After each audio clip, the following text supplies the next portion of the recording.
Well, as you probably know, I'm currently serving my second term as an at-large councilor in Marlborough. And the fact is, I never envisioned myself getting into politics. It was never an ambition, never a goal of mine.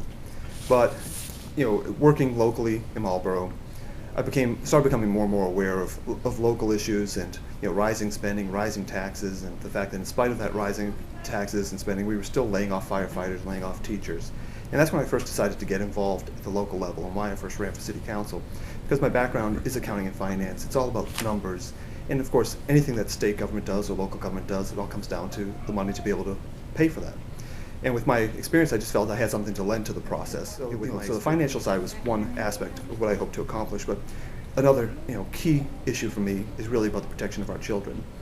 And as a city councilor, I passed a law locally to better protect our children by keeping registered sex offenders, particularly level 2 and 3 offenders, who have been identified to have a moderate to high propensity to reoffend, to keep them away from our parks and playgrounds and places that our children congregate.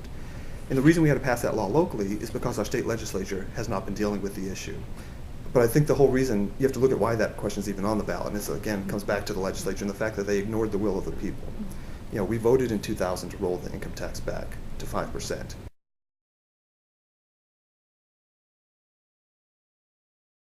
We made it partway there, but then the legislature froze it.